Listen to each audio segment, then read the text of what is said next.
عراق کے شہر بصرہ کے ہوائی اڈے پر اترتے ہی میں نے ار کا رخ کیا اور عراق کے قدیم تہذیبی مرکز میسوپوٹیمیا کا انتہائی اہم شہر تصور کیا جاتا تھا، جہاں سمیری تہذیب پھلی پھولی۔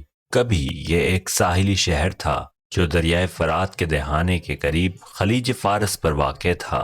آج کل یہ شہر خلیج سے کافی دور دریائے فرات کے دائیں کنارے پر الناصریہ شہر سے 16 کلومیٹر دور واقع ہے۔ یہ اس مکان کی عمارت ہے جس میں حضرت ابراہیم علیہ السلام کی پیدائش ہوئی۔ حضرت نوح علیہ السلام 11ویں پشت پر حضرت ابراہیم علیہ السلام کے دادا تھے۔ حضرت ابراہیم علیہ السلام کی ولادت حضرت نوح علیہ السلام کی وفات سے 6 سال قبل ہوئی۔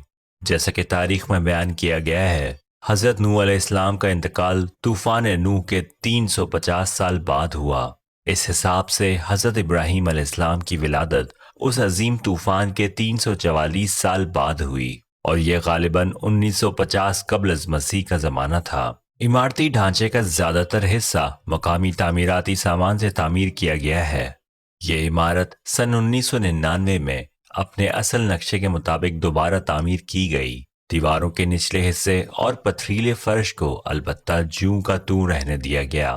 27 کمروں پر مشتمل یہ قدیم عمارت دیکھنے والوں کو ورطۂ حیرت میں ڈال دیتی ہے۔ اپنی قدامت، مذہبی اور تعمیری اہمیت کی بنا پر اس گھر نے مجھے بے حد متاثر کیا۔ لگتا تھا کہ یہ ایک بھول بھلیاں جیسی عمارت ہے جس میں ہر جانب محراب دار دروازے، راہداریاں اور صحن ہیں۔ مجھے صرف ایک راہداری ملی جس میں لمبائی کے رخ 3 ملحقہ کمرے تھے، جن کی دیواریں بھی ایک دوسرے کے متوازی نہ تھیں۔ ایک 3 دیواروں کا حامل کمرہ بھی دیکھا جو ماہرین آثار قدیمہ کی عمومی رائے میں باورچی خانہ رہا ہوگا، کیونکہ اس کے ایک کونے میں ایک تکون طاق اصل حالت میں موجود تھا۔ عمارت میں پانی کی ترسیل اور نکاس کا نظام بھی دیکھنے کو ملتا ہے، جو 2 صحنوں اور 2 غسل خانوں تک پانی پہنچاتا ہوگا۔ ان غسل خانوں میں رفع حاجت کے لیے قدمچے اور ہاتھ دھونے کے لیے سلفچیاں تک موجود تھے۔ یہاں موجود 2 زینے چھت تک جاتے تھے۔ گھر کا بیرونی نقشہ حیران کن تھا، کیونکہ دیکھنے میں یہ عمارت تکون معلوم ہوتی تھی۔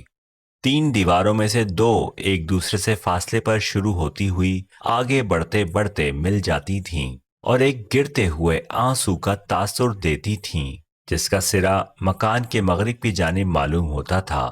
لیکن در حقیقت اس عمارت کی بیرونی دیواروں کی تعداد 6 ہے، جن میں سے ایک حیرت انگیز طور پر خمدار ہے، اور اسی وجہ سے ملحقہ عمارتیں بھی خمدار معلوم ہوتی ہیں۔ اس 4000 سال پرانے مکان کا فرش غالباً دنیا کا قدیم ترین تعمیری حصہ ہے۔ یہودی عقیدے کے مطابق مکان ابراہیم علیہ السلام کی پیدائش سے 40 سے لے کر 60 سال پہلے تعمیر کیا گیا تھا۔ مقدس انجیل میں یہ بھی بیان کیا گیا ہے کہ حضرت ابراہیم علیہ السلام کی ولادت تورات کے نزول کے 70 برس بعد ہوئی۔ یہ انتہائی مستند حوالہ اس مکان کی قدامت کا اندازہ لگانے کے لیے کافی ہے۔ اس گھر کے تفصیلی اور محتاط جائزے کے بعد میں یہ کہہ سکتا ہوں کہ اس کے مکین، امیر اور بااثر لوگ تھے۔ قریب ہی ار کے بڑے عبادت خانے کے کھنڈروں کی نشاندہی کی گئی ہے۔ یہ کھنڈر کسی حد تک محفوظ کر لیے گئے ہیں۔ ان میں چاند کے دیوتا نانا کی خانقاہ بھی ہے، جو 1930 میں کھدائی سے برآمد ہوئی۔ یہ عبادت خانہ 21ویں صدی قبل از مسیح میں تعمیر کیا گیا، جو قدیم بادشاہ ان نمبو کا عہد تھا۔ اس کی تعمیر نو 6 صدی قبل مسیح میں آخری شاہ بابل نابونیدوس کے عہد میں ہوئی، جس کی ولادت اسور میں ہوئی تھی۔